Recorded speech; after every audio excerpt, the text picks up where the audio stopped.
ಮೂರು ಜನ ಗುರುಗಳಿಗೂ ನನ್ನ ನಮನಗಳು, ಹಾಗೆ ಸ್ನೇಹಿತರೆಲ್ಲರಿಗೂ ನನ್ನ ನಮನಗಳು. ನನ್ನ ಬಗ್ಗೆ ನಾನೇನು ಹೆಚ್ಚಿಗೆ ಹೇಳ್ಕೊಳ್ಬೇಕಾಗಿಲ್ಲ. ಒಂದಂತೂ ತಾವೆಲ್ಲರಿಗೂ ಗೊತ್ತಿದೆಯೋ ಗೊತ್ತಿಲ್ಲ, ನಾನು ಒಬ್ಬ ಕೂಲಿ ಕಾರ್ಮಿಕರ ಮಗಳು, ಅನಕ್ಷರಸ್ಥ ಕುಟುಂಬದವಳು. ನಾನೇ ಮೊದಲ ಅಕ್ಷರಸ್ಥಳು ನಮ್ಮ ಕುಟುಂಬದಲ್ಲಿ. ಯೋಗ ಗೊತ್ತಿಲ್ಲ. ನಾನೊಂದು ಹಳ್ಳಿಲಿದ್ದೆ, ದಾರಹಳ್ಳಿ ಅಂತ, ಡಿ ಬಿ ಚಂದ್ರೇಗೌಡರು ನಂದು ಒಂದೇ ಊರು. ಅಲ್ಲಿ ಹೇಮಾವತಿ ನದಿ ಅಡ್ಡ ಬರ್ತಿತ್ತು ನಮ್ಮೂರಿಗೆ. ಹಾಗಾಗಿ ನನಗೆ ಮುಂದೆ ಸ್ಕೂಲ್ಗೆ ಹೋಗ್ಲಿಕ್ಕೆ ಪ್ರಾಬ್ಲಮ್ ಇತ್ತು. ಆ ಸ್ಕೂಲಿನ ಪ್ರೈಮರಿ ಸ್ಕೂಲು ಕೂಡ ನಮ್ಮಿಂದಲೇ ಪ್ರಾರಂಭ ಆಯಿತು.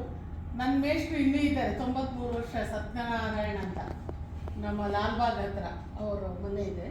ನಾನು ಆಗಾಗ ಹೋಗಿ ಅವ್ರನ್ನ ಭೇಟಿ ಆಗ್ತಾ ಇರ್ತೀನಿ. ನಾನು ನಿಜ ಹೇಳಬೇಕು ಅಂತ ಹೇಳಿದರೆ ಅವರೇ ನನಗೆ ದಾರಿ ತೋರಿಸಿದ್ದು. ಸಮಾಜ ಕಲ್ಯಾಣ ಇಲಾಖೆ ಹಾಸ್ಟೆಲ್ ಇದೆ ಚಿಕ್ಕಮಂಗ್ಳೂರಲ್ಲಿ, ಸೇರ್ಕೋ, ಚೆನ್ನಾಗಿ ಚುರುಕಾಗಿದೆ, ಅಲ್ಲಿ ಓದು ಅಂತ ಹೇಳಿ ಅಲ್ಲಿಗೆ ಸೇರಿಸಿ, ನಂತರ ನಾನು ಹೈಸ್ಕೂಲು ಅಲ್ಲೇ ಮಾಡಿ PUCಗೆ ನಾನು ಬೆಂಗಳೂರಿಗೆ ಬಂದೆ. ಅದಕ್ಕೂ ನಮ್ಮ ಸಮಾಜ ಕಲ್ಯಾಣ ಅಧಿಕಾರಿಯ ಮಾರ್ಗದರ್ಶನ. ಅಲ್ಲಿ ಹೋಗಿ ಸೇರ್ಕೊಂಡು ನೀನು ಫಸ್ಟ್ ಟೈಮ್ ಆ ಹಾಸ್ಟೆಲಲ್ಲಿ ನಾನು SSLC ಮಾಡಿದ್ದಕ್ಕೆ. ಅಲ್ಲಿ ಬಂದ ಮೇಲೆ ನನಗೆ ಇದೊಂದು ಹೊಸ ಜಗತ್ತು ಬೆಂಗಳೂರು. ಸರಿ, ಆಗ ನನ್ನ ಗುರುಗಳಾದ ಕಮಲಾ ಹಂಪನವರು ನಮಗೆ ಕನ್ನಡ ತಗೊಳ್ತಾ ಇದ್ರು. ಹಾಗೆ ನಮ್ಮ ಪಾರ್ವತಮ್ಮ ಅಂತ, HM ಪಾರ್ವತಮ್ಮ ನಮ್ಮ ಪ್ರಿನ್ಸಿಪಾಲ್ರಾಗಿದ್ದರು.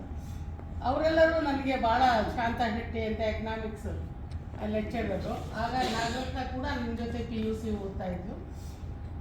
ಹಾಗೆ ನಾನು ಇದು ಮಾಡಿ ಡಿಗ್ರಿ ಆದಮೇಲೆ ಏನು ಮಾಡಬೇಕು ಅನ್ನೋ ಪ್ರಶ್ನೆ, ನನಗೆ ಕೆಲಸದ ಅಗತ್ಯ ಬಹಳ ಇತ್ತು. ಒಮ್ಮೆ ಈ ಸಬ್ ರಿಜಿಸ್ಟ್ರ್ ಪೋಸ್ಟ್ ಟ್ರಾನ್ಸ್ಫರ್ ಆದಾಗ ನಾಗರತ್ನ ಯಾರೋ ಅದಕ್ಕೆ ಅರ್ಜಿ ಹಾಕು ಅಂತ ಹೇಳಿದರು. ಸರಿಯಾದಪ್ಪ ಅರ್ಜಿ ಹಾಕಿದೆ. ನಾನು ರಸ್ತೆಯಲ್ಲಿ ಬಂದಾಗೆಲ್ಲ ನಾಗರತ್ನ ಮನೆಯಲ್ಲೇ ಉಳಿತಾ ಇದ್ದೆ. ಅವಳು ಎಂತ ಅವ್ರದ್ದು ಏರಿಯಾ ಇತ್ತಪ್ಪ, ಚಾಮರಾಜಪೇಟೆ. ಅವ್ರ ತಾಯಿ ನಿಜವಾಗ್ಲೂ ದೇವರಂತ ತಾಯಿ ಅಂತ ಹೇಳಿದ್ರೆ ತಪ್ಪಾಗಲಾರ್ದು ನನ್ನನ್ನು ಮಗಳ ಥರನೇ ನೋಡ್ತಾ ಇದ್ರು. ಅಲ್ಲಿ ನಾನು ಸಬ್ ರಿಜಿಸ್ಟ್ರ್ ಆಗಿ ಆಯ್ಕೆಯಾಗಿ ಚಿಕ್ಕಮಗಳೂರಿನಲ್ಲಿ ಪ್ರೊಬೇಷನರ್ ಆಗಿದ್ದಾಗ ನನಗೆ ಲೆಕ್ಚರರ್ ಆಗಿ ಬಿಡದಿ ಹತ್ರ ಬೈರ್ಮಂಗ್ಲದಲ್ಲಿದ್ದೆ. ಅದಕ್ಕೆ ನಮ್ಮ ಕಾಳೇಗೌಡ ನಾಗವಾರು ಸಹಾಯ ಮಾಡಿದರು. ಅಲ್ಲಿ ಅವ್ರ ಫ್ರೆಂಡ್ CM ಲಿಂಗಪ್ಪ ಅಂತ ಅವರು ಒಂದು ಸ್ಕೂಲ್ ರನ್ ಮಾಡ್ತಾಯಿದ್ರು.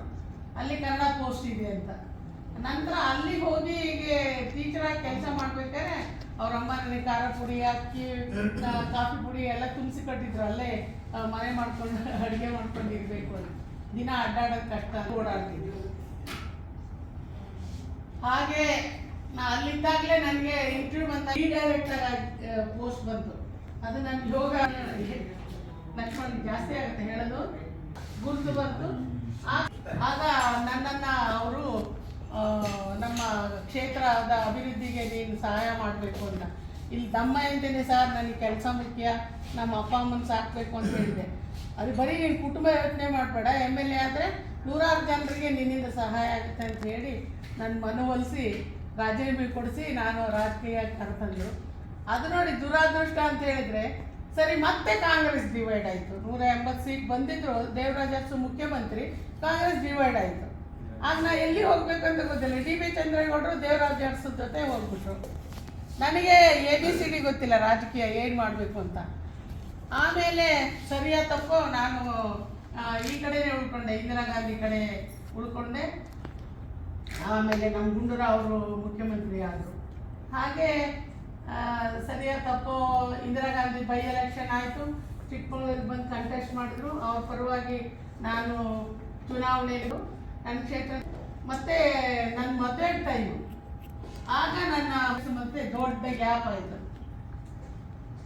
ಹೀಗೆ ನನಗೆ ದಾರಿ ಗೊತ್ತಿಲ್ಲಂಗಾಯಿತು. ಆ ಕಾಲದಲ್ಲಿ ಮದುವೆ ಆಯಿತು, ಮತ್ತು ಮಕ್ಕಳು ಹೇರುವಂಥ ಒಂದು ಇದು ಬಂತು, ಅವಕಾಶ. 3 ಮಕ್ಕಳು ಅಂದರೆ ಎಲ್ಲರೂ ಒಂದೊಂದು ಮಕ್ಕಳು ಹೆತ್ತರೆ ನಾನು 2 ಮಕ್ಕಳು ಮುಟ್ಟಿ ಹೆತ್ತಿದ್ದೀನಿ. ನನಗೆ ತಮಾಷೆ ಮಾಡ್ತಿದ್ರು, ಫ್ಯಾಮಿಲಿ ಪ್ಲಾನಿಂಗ್ ಅಪ್ಲೈ ಮಾಡಬೇಕು ಈ ಒಂದು ಶಾಸಕರುಗಳಿಗೂ ಅಂತ ಹೇಳಿ. ಅದನ್ನು ಸಾಕೋದ್ರಲ್ಲಿ ಸ್ವಲ್ಪ ಕ್ಷೇತ್ರದ ಕೆಲಸ ಇದಾಯಿತು. ಎಂಥದ್ದು MLA ನಾಪತ್ತೆ ಅಂತ ಹೇಳಿ ಪೇಪರ್ನಲ್ಲೆಲ್ಲ ಬರೆದ್ಬಿಟ್ರು. ನನಗೆ ತುಂಬ ದುಃಖ ಆಯಿತು, ಏನು ಮಾಡಬೇಕು ಅಂತ ಗೊತ್ತಿಲ್ಲ. ಒಟ್ಟಲ್ಲಿ ಆವಾಗ ಸೋತೆ ನಾನು, 83ರಲ್ಲಿ ಸೋತೆ. ನಂತರ 85ರಲ್ಲಿ 33 ಓಟು, 83ರಲ್ಲಿ 750 ಓಟು, ಹೀಗೆ ಎಲ್ಲ ಬಾರ್ಡ್ರಲ್ಲೇ ಸೋತ್ಕೊಂಡು ಬಂದೆ. ಮತ್ತೆ 89ರಲ್ಲಿ ಗೆದ್ದೆ, 99ರಲ್ಲಿ ಗೆದ್ದೆ. ಆಗ ಎಸ್ ಎಂ ಕೃಷ್ಣ ಅವರು ಮುಖ್ಯಮಂತ್ರಿ ಆದರು, ನನ್ನನ್ನು ಮಹಿಳಾ ಮಂತ್ರಿ ಮಾಡಿದರು. ನಾವು ಮಹಿಳೆಯರ ಬಗ್ಗೆ ಸ್ವಲ್ಪ ಮೊದಲಿಂದಲೂ ಸ್ವಲ್ಪ ಈ ದೌರ್ಜನ್ಯದ ಬಗ್ಗೆ ತುಂಬ ಒಂದು ನೋವಿತ್ತು. ನನ್ನ ಅಕ್ಕಂಗೆ ಅವರ ಗಂಡ ಕುಡಿದು ಹೊಡಿತಾ ಇದ್ರು. ಈ ದೌರ್ಜನ್ಯಗಳನ್ನ ತಡೆಗಟ್ಟೋದು ಹೇಗೆ ಅನ್ನೋದು.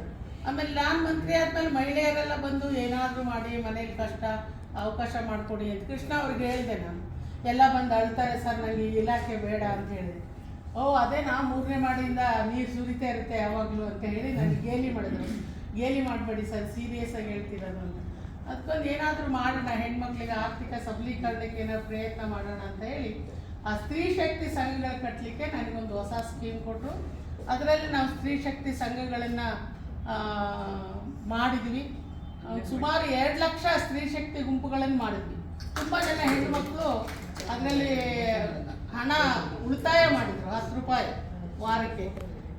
ಅದು ರೊಟೇಟ್ ಮಾಡ್ಕೊಳ್ಳೋದು, ಯಾರಿಗೆ ಕಷ್ಟ ಸುಖ ಬಾಣಂತಿ ಆಸ್ಪತ್ರೆ ಇದಕ್ಕೆಲ್ಲ ಅವರು ಮಾಡ್ತಿದ್ರು. ಅಲ್ಲ ಸ್ತ್ರೀ ಶಕ್ತಿ ಸ್ವಸಹಾಯ ಅಂಗನವಾಡಿ ಬೇರೆ. ಅದು ಆ ಯೋಜನೆಯಲ್ಲಿ ಇಲಾಖೆಯಲ್ಲಿ ಪೇಪರ್ನೆಲ್ಲ ಬರೆದಿದ್ರು, ಹೆಣ್ಣು ಮಕ್ಕಳ ವಿರಾಟ ಸ್ವರೂಪ ಅಂತ ಹೇಳಿ ಓದೋರಿಗೆ ನೆನಪಿರ್ಬೋದು. ಅಂದರೆ ನನ್ನ ಸ್ನೇಹಿತರು, ಇನ್ನೊಬ್ರು ಶೋಭಾ ಅಂತ, ಅವರಿಂದಲೇ ಧನ್ಯವಾದ ಸಮರ್ಪಣೆ ಮಾಡ್ತೀನಿ. ಹಾಗಂತ ನಾನು ಜಯಮ್ಮನ್ ಮರ್ತಿದ್ದೆ. ಜಯಮ್ಮನ್ ತಾಯಿ ಕೂಡ ನನ್ನನ್ನು ತುಂಬ ಚೆನ್ನಾಗಿ ನೋಡ್ಕೊಳ್ಳೋರು. ಹಾಸ್ಟೆಲ್ ಓದ್ತಿರ್ಬೇಕಾದ್ರೆ ಇವ್ರು ತಂದು ನಾನು ಊಟ ಮಾಡ್ತಿದ್ದೆ, ನನಗೆ ಹಂಚ್ಕೊಡ್ತಿದ್ಲು. ಮತ್ತು ಅವ್ರ ಮನೆಗೆ ರಜದಲ್ಲಿ ಕರ್ಕೊಂಡು ಹೋಗ್ತಾ ಇದ್ರು. ಇವ್ರ ತಂಗಿನೂ ನನ್ನ ಭಾಳ ಫ್ರೆಂಡು ರತ್ನ ಅಂತ. ಎಲ್ಲರೂ ಚೆನ್ನಾಗಿ ನೋಡ್ಕೊಂಡಿದ್ದೀರಾ, ಸರಿಯಾದ ತಪ್ಪು. ಒಂದು ರೀತಿ ನಾನು ನಮ್ಮ ಕುಟುಂಬದಲ್ಲಿ ಯಾವ ಥರದ ಸಹೋದರ ಸಹೋದರಿಯರ ಪ್ರೀತಿ ನಾನು ಹಂಚ್ಕೊಳ್ಳೋಕೆ ಸಾಧ್ಯ ಆಗಲಿಲ್ಲ. ಯಾಕೆಂದರೆ 5ನೇ ಕ್ಲಾಸ್ಗೆ ಹಾಸ್ಟೆಲ್ಲು ಹೀಗೆಲ್ಲ ಸೇರಿದ್ದೆ. ಬಟ್ ನಿಮ್ಮೆಲ್ಲರಿಂದ ಸಿಕ್ಕಿದೆ ನನಗೆ. ಅದಕ್ಕೆ ನಿಮ್ಮೆಲ್ಲರಿಗೂ ಧನ್ಯವಾದ ಸಮರ್ಪಣೆ ಮಾಡ್ತೀನಿ. ಹಾಗೆ ದೇವರ ಅನುಗ್ರಹ ಕೂಡ ಇತ್ತು ಅಂತ